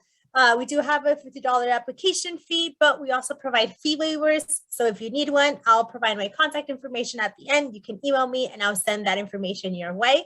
We're going to be looking at your extracurricular activities, your essay. We have 2 Redlands questions that we ask you in the Common App just to get to know a little bit more about you. We'll look at your high school transcript, your letters of recommendation from your teacher or your high school counselor as well. Like I mentioned, we're test optional. We have 2 deadlines, typically one right now in the fall. November 15th is our early action, early decision, and then our regular decision in January 15th. This is some of the scholarships that we provide at Redlands, but if you and your family also submit your FAFSA application, we're going to look at the information that is provided by the FAFSA to see if you qualified for any federal grants, the Cal Grant here in California, any subsidized or unsubsidized loans, and potentially work study as well. And then we're going to combine that with our merit scholarship that all students it's available for all students. You don't have to submit a separate application. Just with your completed application, we're going to review your application and then decide, where you fall within our scholarship range. For a talent award, it's for students that have a talent in art, creative writing, and theater. You can receive up to $3,500 in this scholarship. And for music, you can also receive up to $10,000 in this scholarship. So these are some of the scholarships that we provide. Over 90% of the students that apply at Redlands receive some type of financial aid. So I always like to encourage students, if we have that major that you're looking for, if you like the location of where we are, if you are planning to do grad school or planning to do other things, give us a chance, apply, go through the admissions process, look at your financial aid package, see if it makes sense for you to commit to Redlands, and we can talk a little bit more about like those future next steps. This is our Redlands Tuition Promise. So these are 3 new initiatives that we are running with the wind with. So in 2022 means that if you have a 3.5 GPA, you will not pay more than $22,000 in tuition. If you are a recipient of the Cal Grant A, and you have a cumulative 3.5 GPA as well, you will not pay for any tuition at all. The University of Redlands will pay for your full tuition and scholarship and grants. And then we have a Pacific Northwest Pell Grant as well. That brings me to the end of my presentation. Here is my contact information as well as our social media handles. If you want to connect with us, via Twitter, Instagram, Facebook, whatever it may be, let me know. And thank you for stopping by. Thank you. I'm going to go ahead and take away, and I'll be very, very fast. We don't have enough time. My name is Matilda. I'm and then down the street in campus, you do have principals and that meeting on a daily basis, and we have virtual as well. And your campuses, sometimes I'm in October, and then I will also help with the application, the concept workshop. And we have a Pomona. Oops, sorry. We are at Cal State. We are considered a mid-sized campus. And we are also Hey, Matilda, I think there's some audio issues. Audio issues, can you hear me? It sounds very, I guess your microphone or something. I don't know, hold on. Let me stop sharing and see what's going on. Can you hear me? Is that better? Oh, no. No, it's very echoey. It's hard to understand. I don't know. It's not anything different. Sorry about that. I don't know. While I'm working on that, if somebody wants to go ahead and take over, and then I'll just try to figure out what's going on. Is that okay? Sounds good. I got you. Thanks. All right, everybody. So, hello, I am Christine DeLong. I am an admissions representative here at Drexel University. Drexel is known for being a comprehensive research university as well as a leader in experiential learning. Experiential learning means a lot of things like study abroad, research, hands-on experience, as well as cooperative education. If you don't know what co-op is, we're going to talk about it a lot later on. And then one other fact about Drexel is that we are over here on the East Coast in Philadelphia, Pennsylvania. To give you some background on Drexel, we have about 14,500 total undergraduate students. That is a large number for some people, but we like to consider ourselves more of a mid-sized university because only about 2/3 of our students are on campus at a time, because the other third is out doing what we call co-op. Even though we do have a pretty large number of students, we're still able to keep our student to faculty ratio at about 10 to 1. It just actually recently went down, and our median class size is about 19 students. So we still think that students are going to be able to find their way here at Drexel. Even though there are a lot of students, you'll still get to know your professors as well as your peers. At Drexel, we also have over 80 undergraduate majors.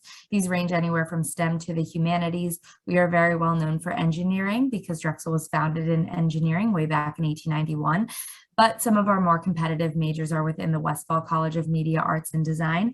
I highly recommend checking out our academic programs on our website to see the full list of programs. Now, switching gears a little bit to talk about co-op. So co-op is kind of like an internship on steroids. An internship is about 3 months, whereas co-op is 6 months of work experience, typically within your industry. These are typically entry-level full-time positions with an average salary of about $18,000 for 1 6-month co-op. Students can choose to have 1 or up to 3 different co-op experiences. And it is really there so that you can test drive your career, figure out what you like and what you don't like, so that when you graduate, you have a bit of a better idea of what you want to study. In terms of student life here at Drexel, we have over 350 different clubs, student organizations, and intramural sports. These range anywhere from our Chocolate Lovers Club all the way up to our Dragon Jedi Club. We are also Division I in our athletics. We have 9 men's and 9 women's teams. But a big part of student life here at Drexel is the rest of the city of Philadelphia. It is super easy to get around and incredibly walkable. You can walk across the city in about an hour, but we also have public transportation nearby. That is pretty much a quick overview of Drexel. Highly encourage you to check out our social media platforms as well as our website to learn more about our application process and instructions for that. This is also my contact information. I am all of your admissions representative, so I will be reading through all of the applications that come to Drexel from your schools.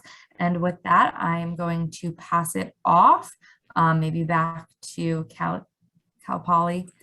Can you hear me a bit better? No, it's still very echoey. No, so just go ahead, everybody. For those the things that I'm down and I'm going to visit the school, so I'll just go ahead and I get the try to see what's going on with the audio.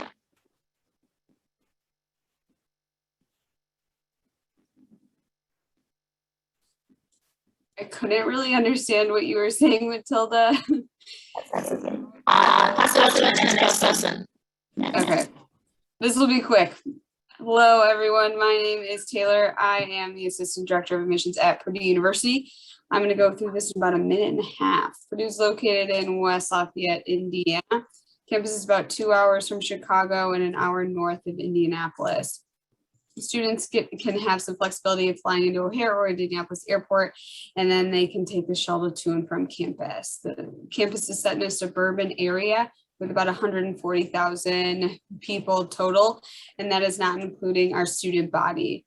This goes into our Purdue profile. We welcomed the largest class that Purdue has ever seen this fall. Very diverse. You can see those statements there. California is the 3rd largest state represented on campus. We brought in about 600 students from California. They study over 200 majors. They are divided up into these 11 different academic schools and colleges. Again, all this information is online with a really fun tool to search by career interest as well as by academic college. We have a very active student body, close to 1,000 student clubs and organizations. Again, literally anything that you can think of under the sun. You can even start your own club if you'd like. We review applications holistically. That means that we are looking at every single piece of that application puzzle. Purdue is also a Common App school. And again, all this information is online. I'm going to pass the baton over to Ricardo, and then hopefully we can get everybody in the last 5 minutes. Thank you. Perfect. All right, so good evening, everyone. My name is Ricardo Calderon. I am from Sonoma State University. So moving on with my presentation, in case you're unfamiliar with Sonoma State, we were established in 1961 and we're located in Rohnert Park, California, about 45 minutes north of San Francisco. We are a part of the 23 CSU campuses, one of the largest university systems in the country. Current student population is about 8,000 students. So this is both for undergraduate and graduate students. And very proud also of our mascot, which is the sea wolf, which is a mythical creature from the Jack London novel series. So in terms of ranking of where we fall in the last few years, right now we are #1 in terms of two-year graduation rate for transfer students in the CSU system for the students coming from the community college system. #4 in terms of freshman four-year graduation rate in the system as well. #1 best housing in the CSU system according to niche.com. And then when it comes to student to faculty ratio, we're about 23:1. So we like to say that you get a feel of a private school at the cost of a public institution. We offer over 45 different majors and 70 different concentrations here at Sonoma State with a lot of opportunities for undergraduate research. So if you're hoping to engage in some research in your field of study with a faculty member, you have that opportunity to do so. We also have over 64 study abroad programs on 6 different continents. And recently our program was ranked #5 in the US for study abroad programs. So a lot of amazing opportunities to engage outside of the classroom as well. One of my favorite pieces to talk about is our campus housing. Here at Sonoma State, we have 6 different residential villages, which is a mixture of suite and apartment style. We do not offer your traditional dorm style of living. We also offer guaranteed housing for first-time, first-year, and transfer students. So if your hope is to live on campus, as long as you submit your application to housing before May 1st, you're guaranteed a spot here on our beautiful housing. We also have various living learning communities that you can engage in if you prefer to live with people who have different or similar interests as you. And even though we don't require students to live on campus, over 90% of our first-year students choose to do so.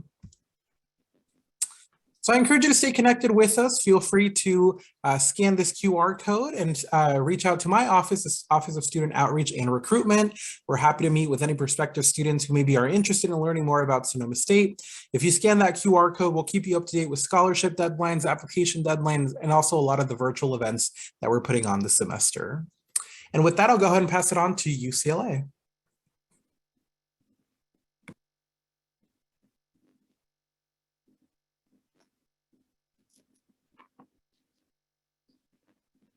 Sorry, my audio. Okay, so I'm gonna run through this as quickly as possible, but yeah, just says welcome to your future. I'm just gonna talk about UCLA really quick.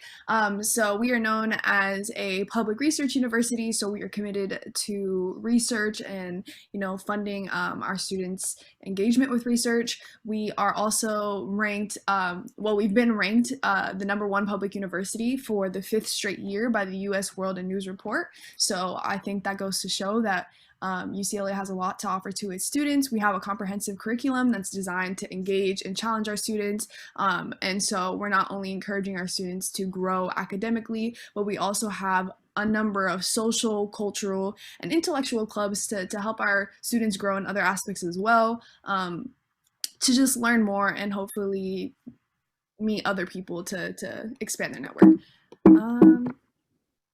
We have 8 colleges, but we are one university. Those colleges pretty much separate different majors from one another, different areas of interest. So depending on what you are interested in pursuing at UCLA, you would fall into one of these schools.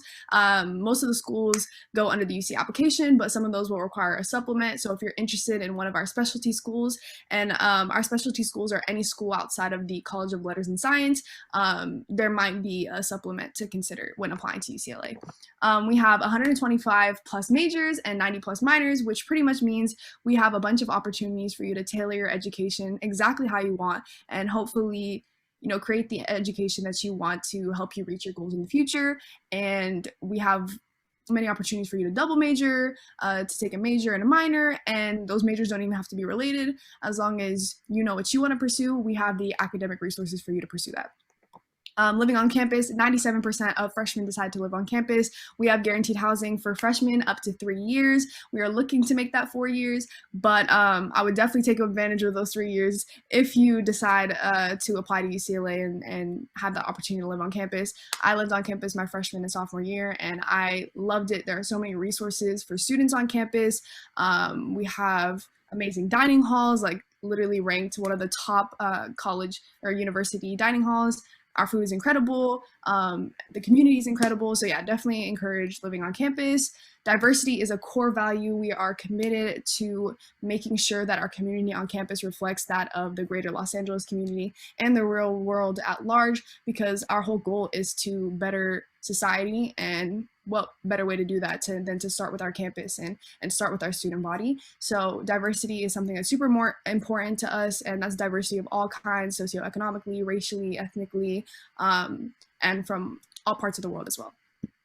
Speaking of all parts of the world, let's say, UCLA is in the greater Los Angeles area. We have opportunities for you to, expand beyond that and to study abroad and take your studies globally and to, take advantage of this opportunity to study in more than 150, we have 140 programs in 42 different countries. So, and that's something that financial aid also can fund. So don't worry about that. We want to make sure that our students are getting the most enriching academic experience that they can.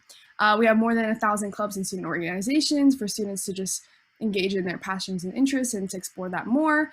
Bruin Athletics, we are a sports school. We definitely encourage students who are interested in athletics, and let's say you don't even play a sport, it's great to just have that school spirit and to go watch our sports. We're the first to 100 NCAA championships, so we have incredible teams, and it's entertaining even if you're just going to watch a game.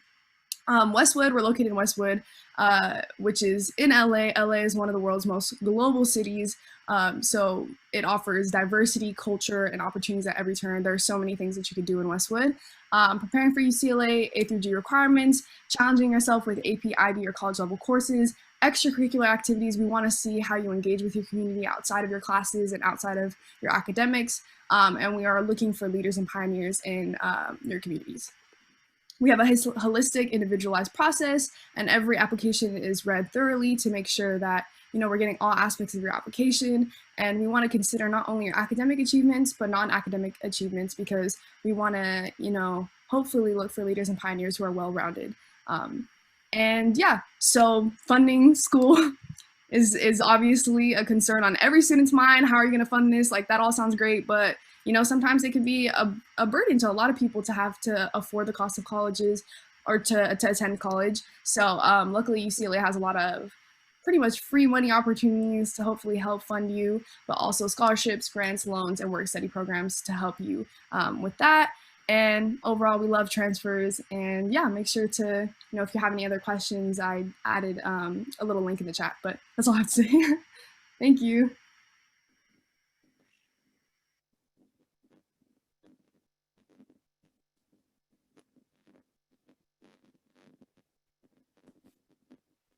Hi, everyone. I know we're almost over time, so I'll go really fast. My name is Viviana Romero. I'm an admission counselor here at the University of Redlands. Redlands is located in Southern California, in between Riverside and San Bernardino. So if you're familiar with those two cities, you've probably heard of or seen Redlands.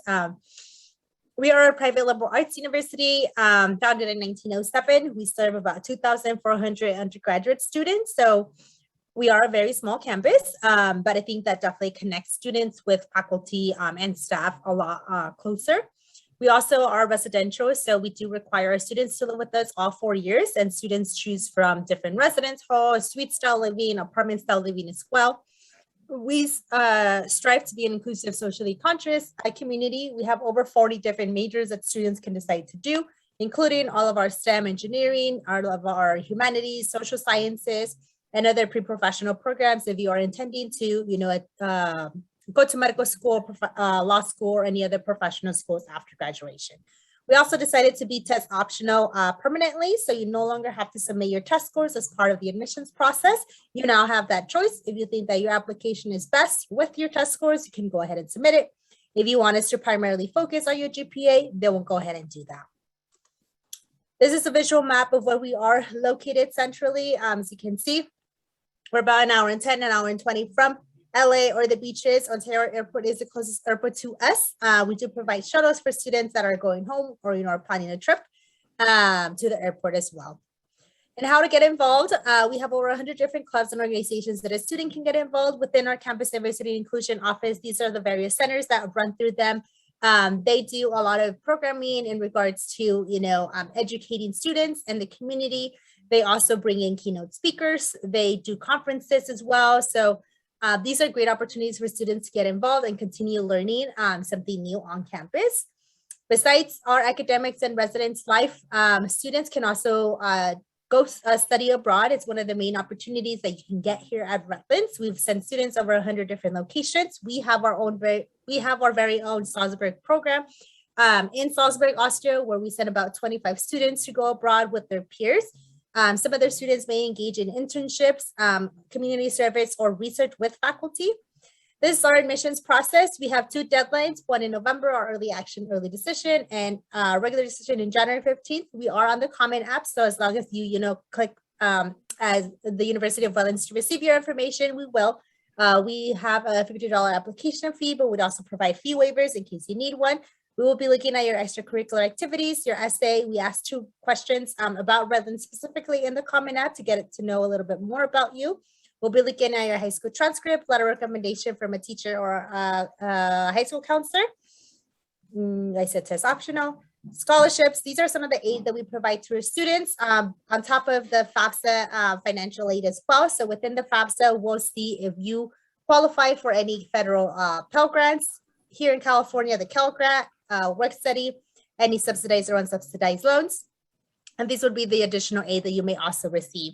Over 90% of the students that apply at Redlands receive some type of financial aid. So if you, like the university, if we have your major, if you want, to move to a new location, give Redlands a chance, go through the admissions process, talk to your admission counselor, see, if Redlands is going to be a good fit and, to make it affordable to you.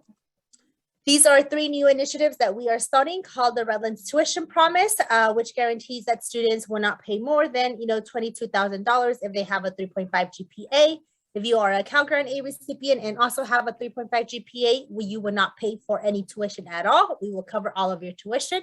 And we have a Pell Grant promise for students in the Pacific Northwest. This is my contact information. If you do have any questions, you can feel free to send me an email, give me a call. And you see all of our social media handles on the left as well, so you can follow us on social media. Thank you so much. Have a good night, everyone.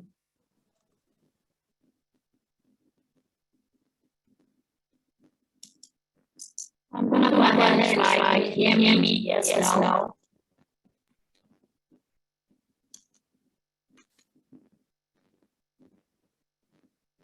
It's still really echoey on your end. I'm just going to run the slides, take pictures. They can't have pictures.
Well, I think that wraps it up. Thank you all for joining us tonight and have a great rest of your evening. Bye.